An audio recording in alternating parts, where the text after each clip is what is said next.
Hey, what's up everyone? James here, and we are back with this fantastic series, Godzilla vs. the Power Rangers. So today we will be covering issue 4. So the issue opens where we last left off with Scorpina attacking the Rangers and Godzilla with a host of the Exilians monsters. Now, I didn't realize this at the end of the last issue, but take notice that all these monsters are all insects, except technically Megaguirus, who is half reptilian and half insect. During the battle, Kumonga covers the Megazord with its webs, and Kumacuras dodges Godzilla's atomic breath. Megaguirus blindsides Godzilla with a blast from its stinger, and Scorpina blindsides the Megazord. What happens next though is pretty cool. The Rangers and Godzilla switch opponents. The Rangers slash free from Kumonga's webs, striking Megaguirus and Kumacuras from behind with the power sword. At the same time, Godzilla blasts his atomic breath at Kumonga and Scorpina. And Billy mentions here, it's almost as if Godzilla can sense what they need to do. As the battle continues to rage on, Rita on the Exilian's mothership yells at Scorpina to finish off the Rangers and Godzilla quickly. Scorpina, frustrated that she's losing the battle, strikes Kumonga, ordering it to web up the Rangers again. Kumonga responds by attacking Scorpina with its webs. Rita asks the Supreme Controller why Kumonga is attacking Scorpina and not following orders.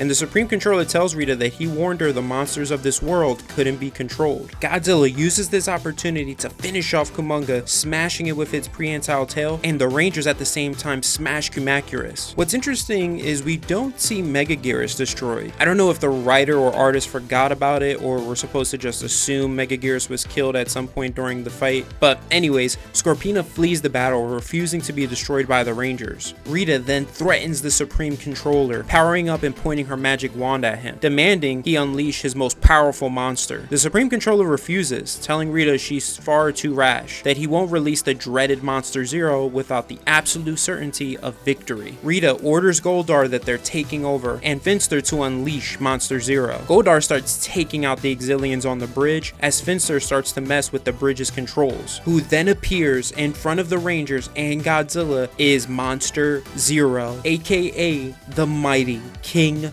Ghidorah. I told you guys we were going to see this monster in this series, and you can just see Ghidorah towers over them. It's huge. Godzilla roars, and the Rangers are just shocked at the size of King Ghidorah. Trini mentions that he's bigger than Godzilla, and Jason orders the Rangers to keep it together. King Ghidorah then unleashes its gravity beams at Godzilla and the Megazord, blasting them back. The Rangers pull out the Mastodon shield in time before they can take any more damage. Jason tells the Rangers they can't take another direct hit. Once the Rangers get the Megazord back on its feet, they charge toward Ghidorah, but don't even land a blow before Ghidorah uses its twin tails to wrap around the Megazord, tossing it into the ocean, and then blasting it with its gravity beams. Godzilla surprises Ghidorah with its atomic breath. Now, with the Megazord out of commission, the Clash of Kings begins. Godzilla charges toward Ghidorah, wrapping its claws around the throats of two of its heads. Ghidorah responds by wrapping its twin tails around Godzilla's throat. Rita, watching the battle, is happy and excited that Ghidorah has taken out the Megazord and has the upper hand in its fight with Godzilla, draining its energy. However, after tossing Godzilla into the ocean, Ghidorah attacks the Exilian's mothership with its gravity beams, which surprises Rita, but the Supreme Controller mentions that he warned her. Ghidorah's attack damages Tommy's cell's locking mechanism, Tommy using this opportunity to escape the cell and find his power coin. He encounters some Exilians and starts taking them out until he meets one who has him at gunpoint. Back at the battle, Ghidorah continues its onslaught on the Megazord and Godzilla. This attack reaches the Megazord's hull. Now, with the controls non-responsive, the Rangers are helpless. As Ghidorah circles like a vulture for another attack, Jason reroutes the Megazord's power, but says that the defense and weapon systems are offline. Ghidorah ends up landing yet another attack against Godzilla and the Megazord. Rita orders Finster to send Ghidorah back to where it came from,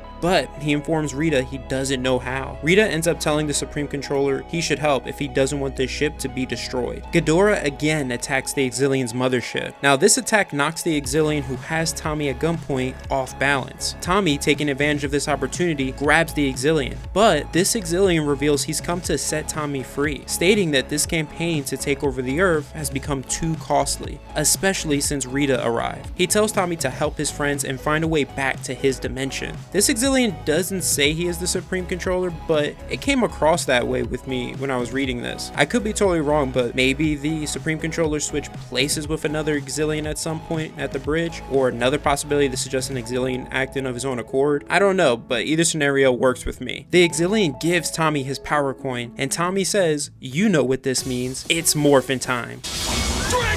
After morphing, Tommy thanks the Exilian, but the Exilian tells Tommy not to thank him, that they still remain enemies, and the goal of the Exilians remains the same. This world will be conquered. As Ghidorah continues to bombard the mothership with its gravity beams, Finster is still unsuccessful in sending it back to where it came from. Goldar suggests to Rita sending him in to cut down Ghidorah. Rita believes it's a great idea, and agrees to send him, but orders Finster to send all of his monsters with Goldar as well. Suddenly, Ghidorah is attacked from multiple directions and knocked to the ground. We see Goldar and Scorpina along with 3 of Finster's monsters, Snizzard, Grumblebee, and Slippery Shark, all attacking King Ghidorah. Rita says King Ghidorah will fall to my monsters, then this world shall be mine. With the multiversal focus, how many countless worlds will I conquer? And that is the end of Godzilla vs. the Power Rangers issue 4. This issue was outstanding. I'm so excited for the final issue, but it does suck we won't get it until mid-September. I hope every one of you enjoyed the video. If you did, please hit that like button, and if you're new here, subscribe to the channel. If you want to see more dino action, I highly recommend checking out my video on the Jurassic lead, or if you're a fan of Transformers, check out my playlist right here. Other than that, have an awesome day, take care, and always remember every day to transform and go beyond. See you later, Beyonders.